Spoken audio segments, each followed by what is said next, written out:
Alright, we got it out of the shop. I'm gonna do a little test winching with it. I made the spade on the back, a couple D-rings, finished the guffets on the boom.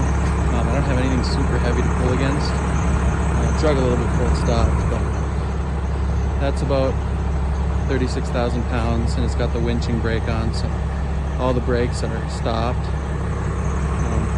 This is what it is. I'll have to pull that up so I can show you what it looks like. Temporary for now. I still need to put a cutting edge on it. I just didn't have one. Not a lot of surface area, dirt, but with a cutting edge it'll dig in quicker. There'll be more to that. Just want to make sure this was going to be fairly strong without it bending off and breaking, which time will tell, I guess.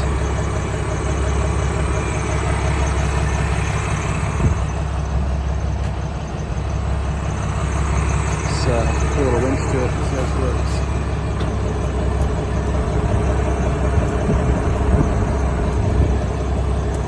Pulling her back pretty effortlessly. I said the brakes are locked. Granted, it's not a ton of pull, but it's enough for a test. I don't have it ribbed up, otherwise the winches would work faster.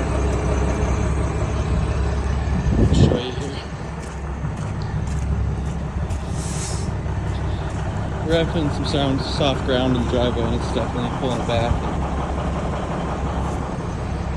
I guess I don't necessarily know what we'll be using this thing for as far as heavy pulls go, but most of your small tractors and skid steers, this one won't be an issue at all. I'm looking more towards bigger excavators and bulldozers and stuff like that, but just with this small rig setup, I mean, pretty effortless to drag it back.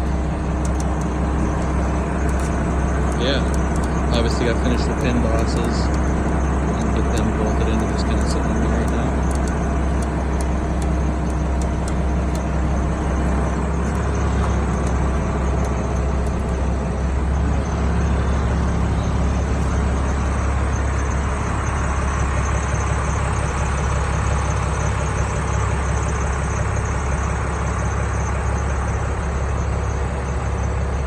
Definitely winches. Maybe we'll just keep winching the both of them. Some mud under the tires of the wrecker, so maybe it'll pull harder. So we're starting to slide back just ever so slightly. Oh, there she starts to go. So yeah, getting her to dig in might be a little bit of a task. Like I said, this isn't the best situation for it. But I would say it definitely pulls pretty good.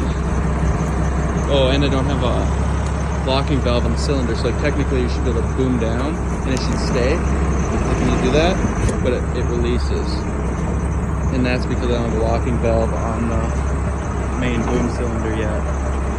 So once I can do that, I can add added pressure to the wheel lift and definitely make a big difference. But yeah, that's not good. That needs to stay.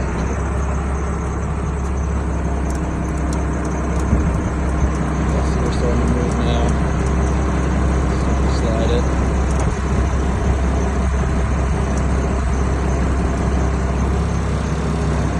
I'd say a lot of that's to do because there's no locking valve in the boom cylinder. I think once you put a locking valve in there, it'll be a world of difference. You can get a lot of load on the spade, but it definitely works. Back it off here, and then I'll lift the spade up so you can see what we're working with. Off it. Run the spade in. And I did make it so it doesn't quite tip full, just in case you're on level ground.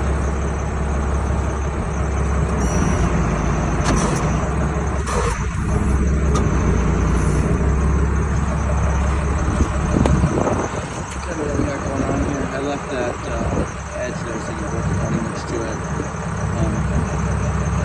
Probably kind of strong with cutting edge to the backside, and then we'll have teeth in it. And then I could build it bigger so there's more surface area, but at the end of the day, if there's no surface area, it's heavier. We don't want heavier. If you want surface area, go get a rigging mat, block of wood, logs, 6x6s. Better than leaving all the weight on the machine, just for hauling purposes and getting around. I'd rather throw a log down, cut a tree down, stuff it under there, for surface area, dragging mat out, what have you. So I'm gonna opt to keep it small, just for light, keep it light. Threw a couple D-rings in on the back here. It's not gonna have any side D-rings just because there's nothing really to work with. And you're gonna be squared off to anything you pull because you can be squared off to it with this. Yeah, a lot of wreckers end up having to pull off the sides, but that's just because they can't get the wrecker teed off to it. And with these things, you can tee off to anything. So there's no reason to have side D-rings as far as I'm concerned. But yeah, that's what we're working with. I got it boomed out a little bit right now. Just trying to drive the spade in a little more, but obviously you can't drive it in if there's no locking valve in the boom cylinder.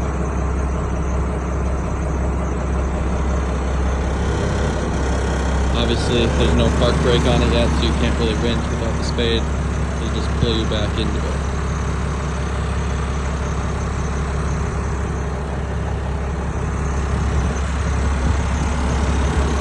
Going way up, just rolls the tracks back.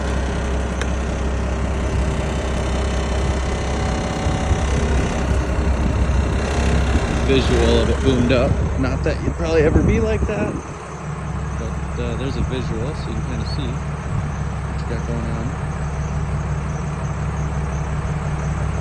Got a visual of spade too. Kind of something I came up with, nothing crazy. Wanted to gusset over the top of the crossbar just so this didn't peel away from the crossbar. So these are gusseted over the top so it can't. Since they can't, anything can happen. Let's put this down. Then you can run this in. You didn't necessarily have to make this do this. I could have made this standard, but for hauling purposes, you can tuck it in like that. And you can boom it down, and you can boom in.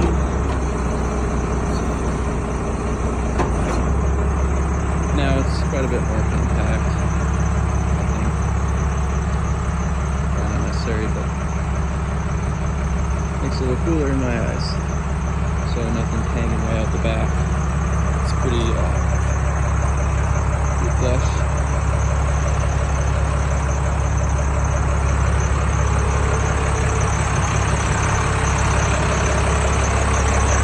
You can tell it steers pretty good. Into the tracks, in the mud, and I steered it to that position. And then out of the shop. I'd have a video of it driving, but do that. Hopefully this week or this weekend we can get it out into some muddy terrain. I got a 5'10" military truck. Maybe if we can get it stuck and try to winch it out. We really need that locking valve in the boom now. It's a serious problem at the moment. Easy to put in, I just need to get one. So she drug her back in the mud quite a bit.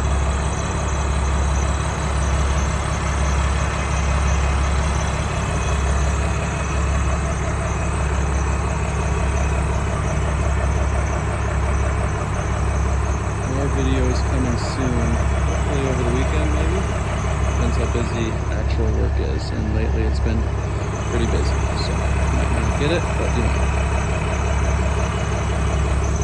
If you could subscribe and share the videos, that would be appreciated to grow the channel a little bit. So here it is.